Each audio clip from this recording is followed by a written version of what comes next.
Hello student, मैं आपका शिक्षक मित्र आपका आपके यूट्यूब चैनल जिसका नाम वैल्यू एजुकेशन 247 है, मैं आपका हार्दिक स्वागत करता हूं। आज का वीडियो कक्षा 5 के विद्यार्थियों के लिए है।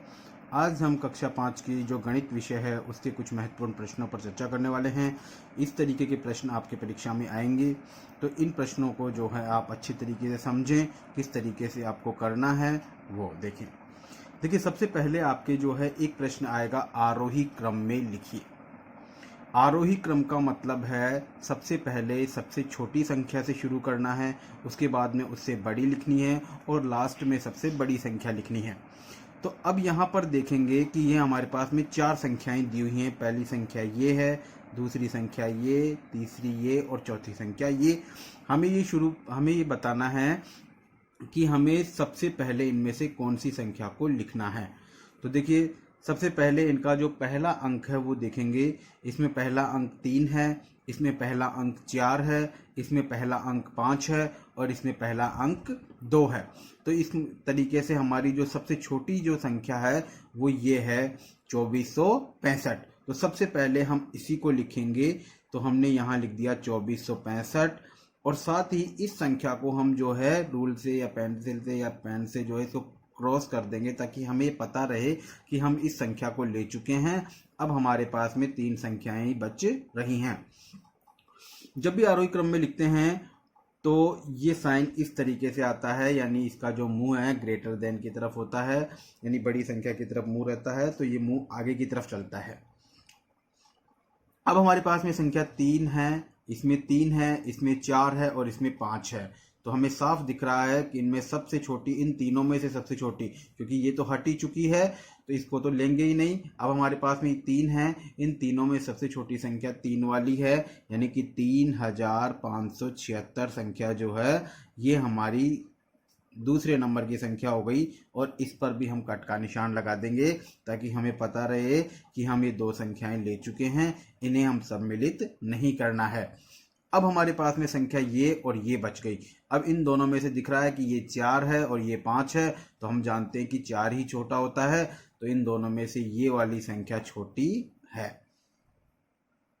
और लास्ट में जो बच गई सबसे बड़ी, उसको हमें सबसे अंत में लिखना है। इस तरीके से हम इस प्रश्न को जो है आरोही क्रम में लिख देंगे। चलिए, इसी तरीके से हम दूसरा प्रश्न देखते हैं। इसमें भी देखिए, एक संख्या ये है, एक ये है, एक ये है और एक ये है। देखिए, पहले सवाल में सभी 4 अंकों की संख्याएं थी। ये भी 4 अंक थे, ये भी 4 अंक थे, ये भी 4 अंक थे, ये भी 4 अंक थे। तो पहला अंक देखा हमने, उसके अनुसार कर दिया। लेकिन दूसरे सवाल में अंकों की संख्या अलग अलग है। देखिए, ये 4 अंकों की संख्या है, ये 5 अंकों की संख्या है, ये 3 ही अंक है, यहाँ 4 अंक हैं।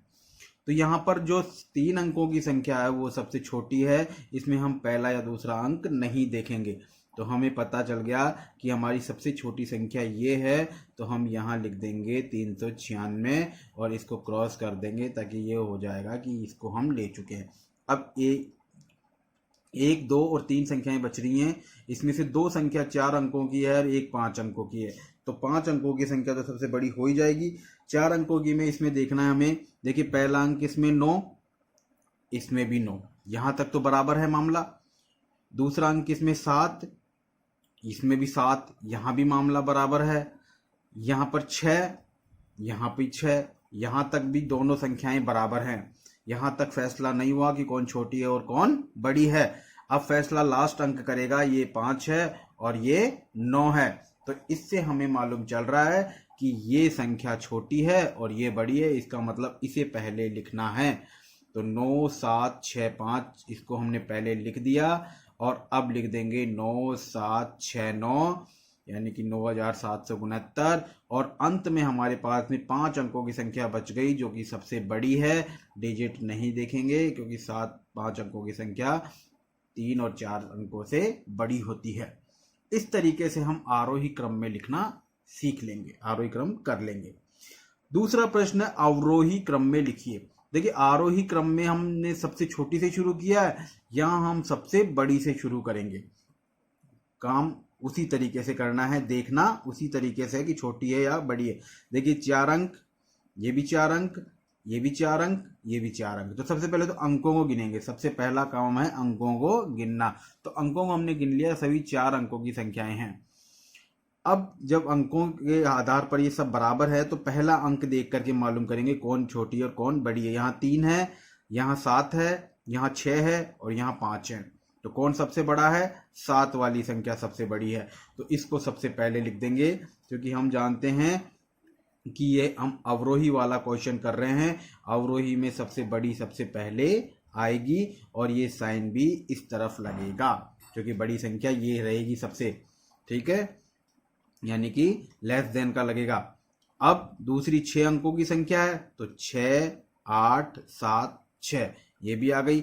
अब 2 संख्या बच रही है, 3 वाली और 5 वाली। तो 3 और 5 में 5 की बड़ी है, तो 5 वाली लिख देंगे सबसे पहले। और लास्ट में जो है हमारे 3 अंक 3 से जो 3987 संख्या है वो सबसे लास्ट में आएगी। तो ये सबसे बड़ी और ये सबसे छोटी। इस तरीके से हम अवरोही क्रम को कर देंगे। अगला प्रश्न जो है अंकों को गिनेंगे। ये 4 अंक हैं, ये भी 4 अंक हैं, ये 5 अंक हैं और ये 4 अंक हैं। तो हम जानते हैं कि अंकों के हिसाब से 5 अंकों की सबसे बड़ी होगी, तो इसको सबसे पहले लिखेंगे हम। तो 2, 7, 6, 5, 9 ये सबसे बड़ी आ गई। इसको हम कट कर देते हैं। 3 संख्याएं अब बच रही हैं हमारे पास में। अब इन तीनों में से देखिए 7, ये 9 और ये 4, तो इन तीनों में बड़ी कौन है? 9 वाली। तो 9, 6, 5, 3। अब 2 अंक बच रहे हैं 7 और 4 में से। 7, 6, 5, 4 और फिर 4, 2, 3, 5। इस तरीके से हम जो हैं इसका अवरोही क्रम कर लेंगे। अगला प्रश्न जो है हमारे विस्तारित क्रम में लिखने के लिए है। विस्तारित क्रम में किस तरीके से लिखेंगे? सबसे पहले देखिए 6 है, तो इसको 6 लिख लीजिए, ठीक है।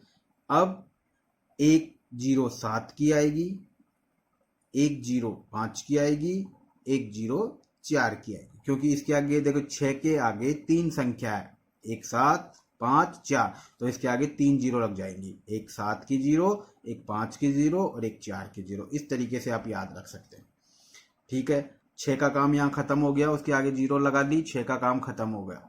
अब 7 का काम शुरू हो गया। अब 7 के आगे देखेंगे 1 0 5 की, क्योंकि 7 के बाद में कौन कौन सी संख्या है? 5 और 4, तो 1 0 5 की और 1 0 4 की।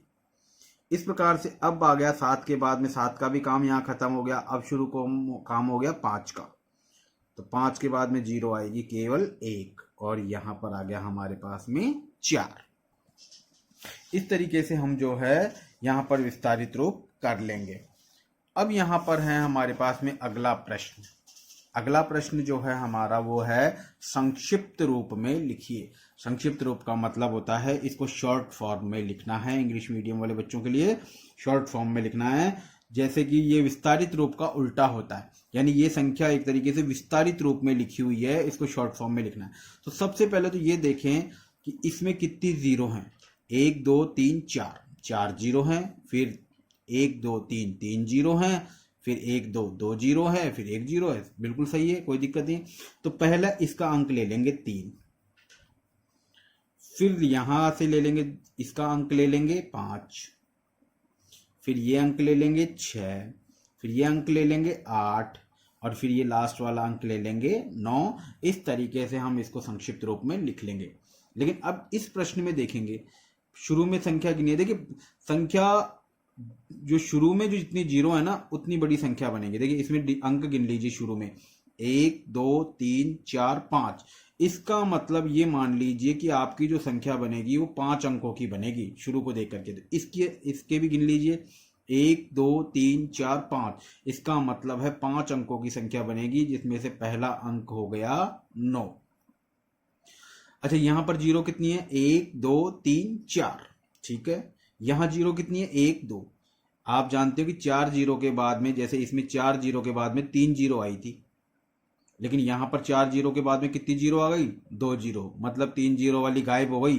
तो 3 0 वाली गायब हो गई तो उसकी जगह हम यहाँ 0 लिख देंगे। जो संख्या गायब है उसकी जगह हम क्या लिख देंगे? 0 लिख देंगे। चलिए अब 3 0 के बाद में 2 0 की आ गई, ठीक है, इसका 5 लिख देंगे। अब 2 0 के बाद में यहाँ कितने वाली? 1 0 वाली संख्या आनी चाहिए थी। जैसे यहाँ 2 0 है, फिर उसके बाद 1 0 वाली आई, यहाँ 2 जीरो के बाद में 1 जीरो वाली कहाँ है, गायब, तो फिर उसकी जगह 0 लिख देंगे और लास्ट में ये 3 हो जाएंगे। हो गए 5 अंक, 1 2 3 4 5। इस तरीके से आप जो है इनको संक्षिप्त रूप में लिखेंगे। अगला प्रश्न आपके विचलन का है कि विचलन लिखिए। ये आपके वैदिक गणित से संबंधित प्रश्न है, विचलन। ठीक है, तो अब विचलन में क्या करना है, जैसे 15, देखिए विचलन का मतलब होता है ये 15 से ज्यादा है, 10 से ज्यादा है या 10 से कम है, क्योंकि आपके 10 का ही विचलन है। ठीक है, तो हमें दिख रहा है यहाँ पे 15 10 से ज्यादा है, तो अगर ज्यादा है तो प्लस का साइन लगाना है, और कितना ज्यादा है, 5, तो यहाँ 5 लिख देंगे। अगर कोई संख्या कम है, जैसे ये 10 से कम है, तो कम है तो माइनस लिखेंगे, और कितनी कम है, 2 कम है, तो यहाँ पर -2 आ जाएगा। ये फिर ज्यादा है 10 से, तो यहाँ प्लस आ जाएगा, ज्यादा में प्लस और कम में माइनस, और कितनी ज्यादा है, 2 ज्यादा है, तो यहाँ पे 2 आ जाएगा। इस तरीके से हम यहाँ पर ये विचलन कर देंगे। अब नेक्स्ट प्रश्न है, परम मित्र लिखो। परम मित्र मतलब पक्का मित्र लिखना है। तो परम मित्र का मतलब वो संख्या होती है जिसको इसमें जोड़ने पर 10 आ जाए। तो 8 और 2 10, भाई 8 और इन दोनों का टोटल 10 होना चाहिए, तो 8 और इसका परम मित्र हो गया 2, तो 8 और 2 10। इसी प्रकार से 6 का परम मित्र क्या होगा, 4, क्योंकि 6 और 4 10। इसी प्रकार से 9 का परम मित्र क्या होगा, 9 और 1 10। ये इसके परम मित्र हैं, इन संख्याओं के परम मित्र हैं ये। ठीक है, अब नेक्स्ट क्वेश्चन हम शुरू करते हैं। ये भी हमारे वैदिक गणित से संबंधित प्रश्न ही है। एकाधिकेन लिखो। अब एकाधिकेन, देखिए शब्द देखो, एक अधिक, देखिए अगर इसको हम टुकड़ों में तोड़े ना एकाधिकेन को, तो एक अधिक मतलब इसका एक अधिक करके लिखना है। तो एक अधिक का मतलब 18 है, तो 18 का एक अधिक क्या हो जाएगा, 19। 21 है यहाँ पर, 21 का एक अधिक क्या हो जाएगा, 22। और ये इसी प्रकार से ये क्या, एक न्यूनेन, न्यूनेन का मतलब कम, यानी एक कम करके लिखना है। तो 17 से एक कम कितना हो जाएगा, 16, और 25 से एक कम कितना हो जाएगा, 24। इस तरीके से ये हो गए एकाधिकेन और ये हो गया एक न्यूनेन। अब बात कर रहे हैं, देखिए इसी तरीके से ये चारों प्रश्न मैंने इसीलिए एक साथ लिए हैं ताकि आपको आसानी से इस चीजों को समझ में आ जाए। यहां देखिए एकाधिकेन पूर्वेण, यानी इस शब्द के साथ में पूर्वेण शब्द भी लिखा हुआ है, तो इसके साथ में पूर्वेण लिखा हुआ है, तो क्या करेंगे, इस संख्या को नहीं छेड़ना है। जो पहला अंक है पूर्वेण मतलब पूर्व का जो अंक है उसको एक अधिक करना है, यानी कि यहाँ 2 है तो यहाँ 3 और 8 लिख देंगे। दूसरे अंक को वैसे के वैसे लिखना है। 15 है यहाँ पर, तो 15 का जो 1 है वो 2 हो जाएगा और ये 5 हो जाएगा। और इसी तरीके से एक न्यूनेन पूर्वेण, एक न्यूनेन पूर्वेण का मतलब है पहले अंक को एक न्यून करना है, मतलब एक कम करना है। तो 2, 3 की जगह 2 आ जाएगा और ये 8 आ गया, 2 की जगह 1 आ जाएगा और ये 4 आ जाएगा। इस तरीके से जो है आप आसानी से जो है आरोही क्रम, अवरोही क्रम, विस्तारित रूप, संक्षिप्त रूप, विचलन, परम मित्र, एकाधिकेन, एक न्यूनेन, एकाधिकेन पूर्वेण और एक न्यूनेन पूर्वेण के सवाल कर सकते हैं। इसी तरीके से आगे भी आपके जो है वीडियो चालू रहेंगे। धन्यवाद।